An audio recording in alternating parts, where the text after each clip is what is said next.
Olá, investidores! Está começando mais um Tijolo por Tijolo. Esta que é a última edição de 2025. Eu sou Renato Lourenço, estou aqui com o Renato Chanes, meu colega aqui de cobertura. Renato, um excelente ano foi para os fundos, hein? Com certeza. Sobre uma perspectiva histórica, o ano de 2025 vai ser marcado como o quinto melhor ano da história. Isso reflete alguns fatores de expectativa e outros já de realidade, né? Do lado da expectativa, existe um movimento inicial começando a precificar o início de um ciclo de afrouxamento monetário, ou seja, a Selic começando a cair, mas talvez o mais importante tenha sido a resiliência do mercado imobiliário como um todo, sobretudo no tijolo entre os ativos de logística, e do lado de crédito, não tem muito o que falar, né? O juro ficou alto o ano inteiro Uhum. e o mercado se aproveitou dessa benesse. E exatamente nesse ponto, inclusive, que dentro da nossa estratégia a gente continua equilibrando o papel com tijolo. Vale lembrar que o nosso cenário base são 3 pontos percentuais de queda para a Selic em 2026, ou seja, a gente encerraria o ano com a Selic em 12%. E uma coisa que a gente tem ouvido muito do nosso time de economia é que o investidor, principalmente para o investidor pessoa física, não se apegar tanto ao momento exato de que quando o juro cai, né? Que essa tem sido uma discussão, principalmente depois que o Copom se manteve ali, principalmente no comunicado da última decisão de política monetária, manteve muito igual o que foi nas decisões passadas, mas né, se ater de que a gente vai ter uma janela de queda de juros e isso por si só já deveria aqui favorecer ativos de renda variável e também os fundos imobiliários que entram nessa categoria. E nesse sentido, a gente rodou nesse final de ano uma pesquisa com investidores profissionais, institucionais, com gestores, mas antes de falar disso, acho que vale a gente passar sobre a nossa percepção para 2026, inclusive já com o nosso preço-alvo atualizado para esse ano, depois de fato de um ano positivo. Queria que você abordasse um pouco disso com a gente. Exato. Acho que talvez um pouco diferente do mercado de ações, que é uma indústria muito prospectiva, né? Então espera, projeta que as coisas aconteçam e se antecipa. O mercado de fundos imobiliários como um todo, a gente percebe, até por uma questão de composição da base de passivos, né? É uma indústria formada essencialmente por pessoas físicas e que estão sendo muito bem remuneradas nas suas posições para continuar da forma como estão, né? Então não tem Uhum. aquela urgência de, eu preciso sair, começar a trocar minha posição. Não, os fundos de tijolos estão performando bem, os fundos de papel estão performando bem. Então a gente vê que não tem um interesse muito grande da base de passivos de se antecipar a esse movimento, né? Então ela deve começar a se mover quando a Selic cair. E aqui responde talvez a primeira pergunta, né? No começo eu comentei aqui que foi o quinto melhor ano da história para os fundos imobiliários. Muita gente pode pegar, poxa, mas o mercado já precificou o que acontece. E de fato tem um pouquinho aqui de expectativa do que virá. Mas olhando o retrospecto, a indústria de fundos imobiliários ela performa muito bem quando a Selic começa a cair. Ou seja, a partir do primeiro corte, né, quando você olha para um intervalo de 12 meses a 24 meses, o que a gente vê é que os fundos imobiliários, na média, se valorizaram em todos os últimos ciclos passados, tá, Well? Uhum. É com base nisso que nós mantemos uma visão otimista, sim, para a indústria. É claro, ao longo dos próximos meses, e quiçá ano, nós teremos que alternar um pouco a forma como que nós enxergamos a indústria. Até então, nós vínhamos priorizando os fundos de papel em detrimento dos fundos de tijolo. Talvez isso já não seja verdade a partir do primeiro trimestre, segundo trimestre de 2026. Mas, por hora, a gente segue com essa visão de que o evento do corte de taxa de juros é apenas o gatilho inicial para que a alta venha. E até fazendo um parênteses aqui com o que você falou, né, eh, que não necessariamente o mercado antecipa para os fundos imobiliários, é o que a gente sente quando a gente conversa com os investidores, né? Você Exato. comentou de ser um ano, o quinto melhor ano, mas na minha percepção, um ano de recuperação, porque 24 foi um ano ruim para a Bem ruim. classe, né? Foi um ano no qual a gente teve um cavalo de pau no cenário em si, Sim. começou, né, terminou muito diferente do que se esperava no começo do ano, e aí esse ano tem sido um ano de recuperação mesmo com a Selic nos patamares que estão.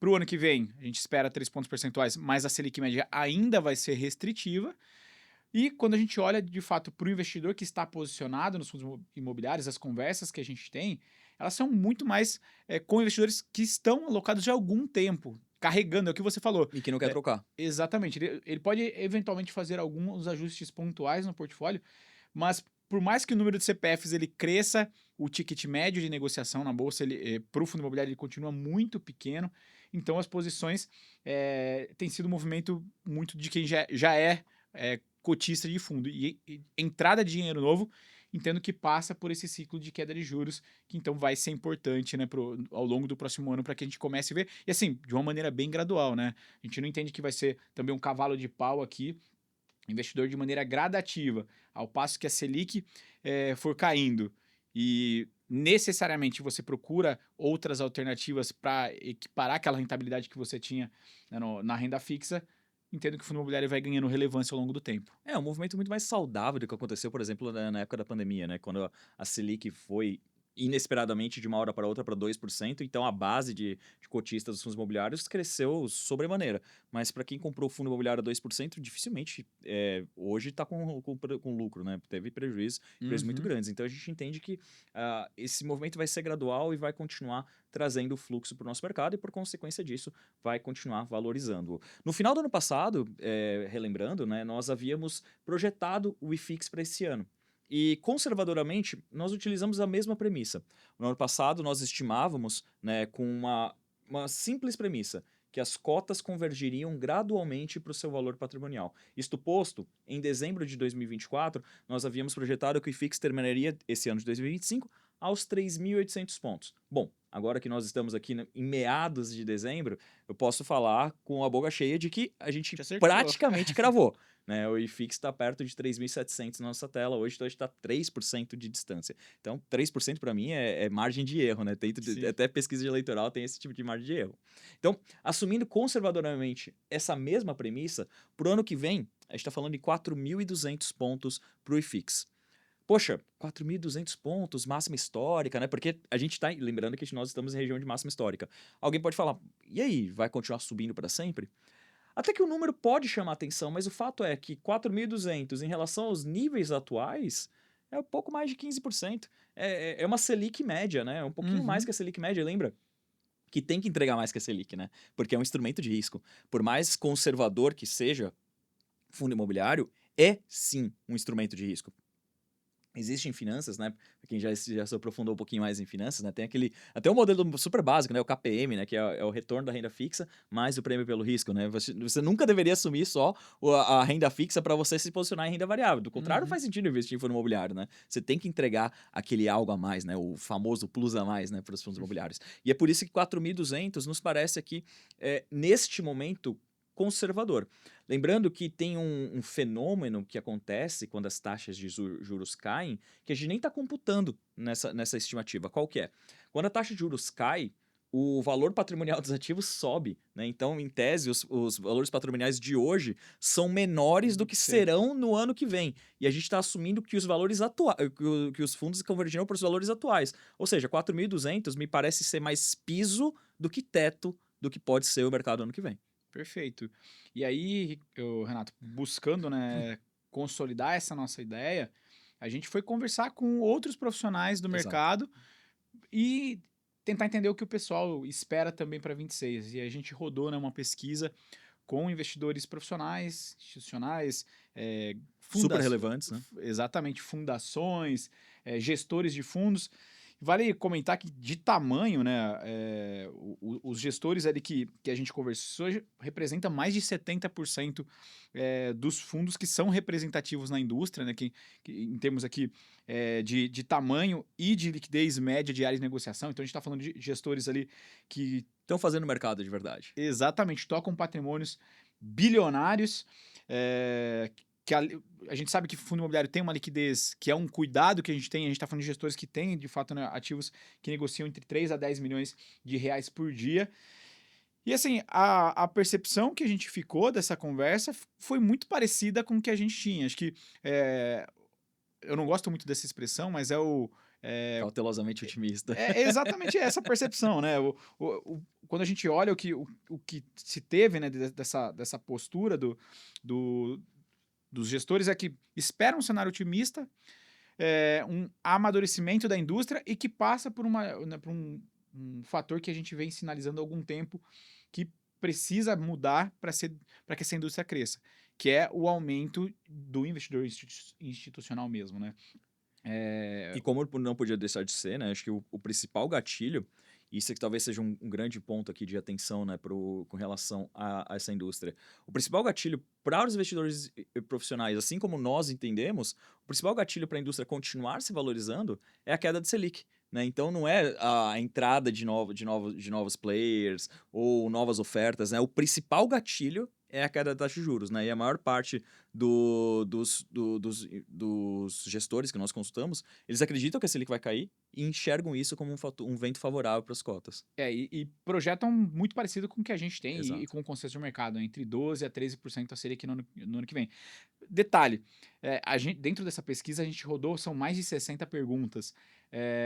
E embora a queda de juros seja o principal fator né, que possa estimular, eles também destacaram como principal risco. Porque Exato. se essa Selic ela não cai, né, da maneira que o mercado espera, isso de fato poderia penalizar a classe. Obviamente que eleições também foi citada de uma maneira relevante, porque é um ano eleitoral e isso traz volatilidade, mas de fato o principal fator para a indústria, seja para impulsionar, seja como risco, foi citado, né, a queda de juros como esse direcional.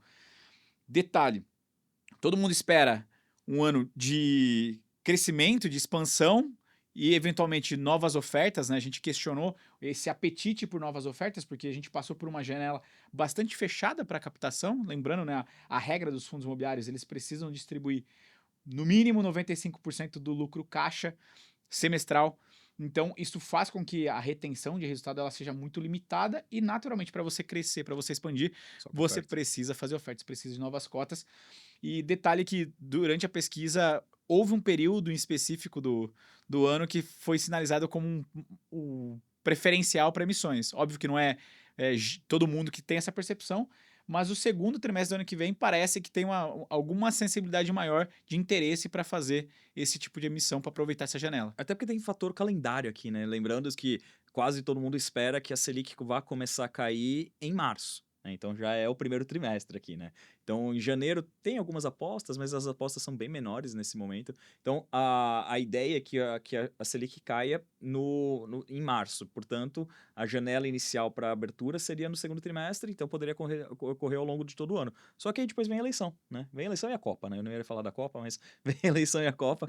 Tudo isso acaba afugentando um pouco os investidores, ou pelo menos deixa um pouco mais reticentes na tomada de risco. Então, a melhor janela, aparentemente, vai ser realmente no segundo trimestre do ano. 70% dos gestores, eles estão aqui com uma estratégia ofensiva para o ano que vem, né? O que é essa estratégia ofensiva? É aumentar o seu portfólio, né? A compra de novos ativos, e para fazer isso, naturalmente precisaria de caixa, porque, como o El acabou de comentar conosco, existe essa limitação, né, da indústria, do arcabouço da indústria, que não permite que ele cresça somente com os recursos próprios. Inclusive, isso é fonte de discussão naquela consulta pública que está em andamento, tá? Mas isso Uhum. a gente já abordou numa outra edição do nosso Tijolo por Tijolo. Isso aqui, inclusive, fica um convite para vocês, investidores. Essa consulta pública vai até janeiro, então quem tiver interesse em responder, é super importante, é super profícuo aqui para a indústria como um todo. Você tocou num ponto aqui, né, de conteúdos que a gente já trouxe no Tijolo por Tijolo, e eu lembrei de um detalhe da pesquisa que me chamou a atenção,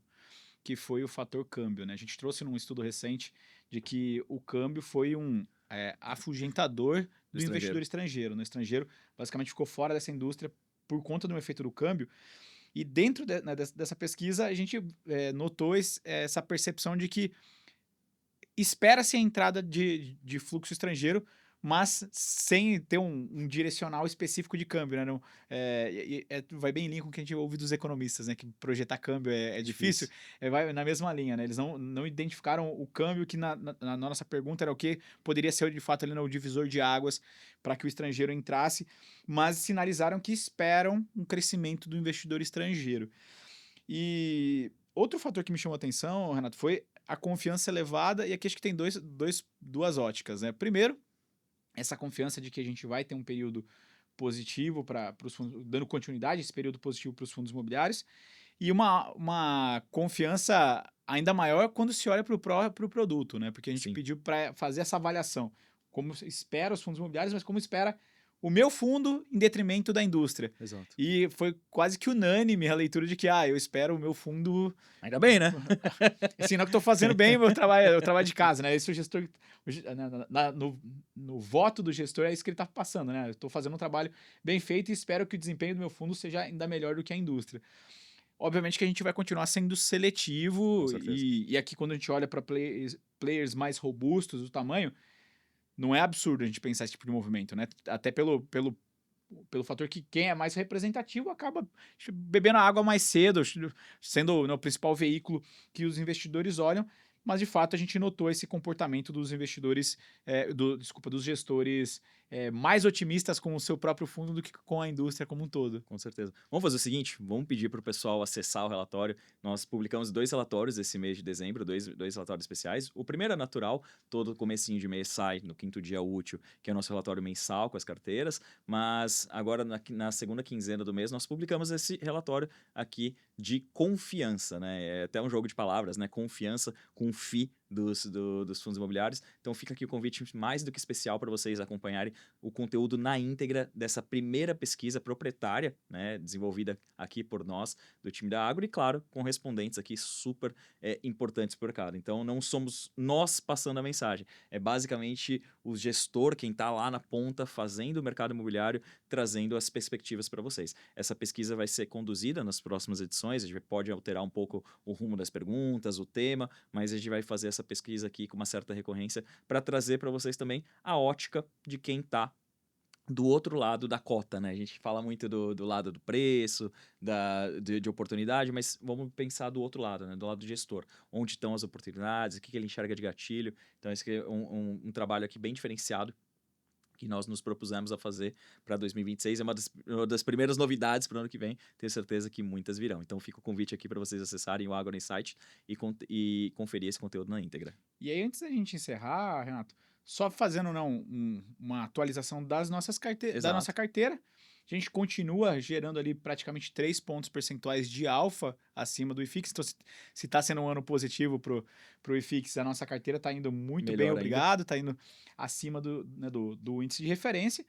E para esse final de ano, né, para o mês de dezembro, a gente não fez nenhuma mudança, a gente continuou com o portfólio como a gente já vinha equilibrando, como eu disse logo no início, metade papel, metade tijolo, e provavelmente, como o Renato já deu a orientação, ao longo do ano a gente deve começar a rebalancear no momento que o juro, né, começar a indicar que cai ou estiver caindo e fizer sentido essa busca por alfa via tijolo.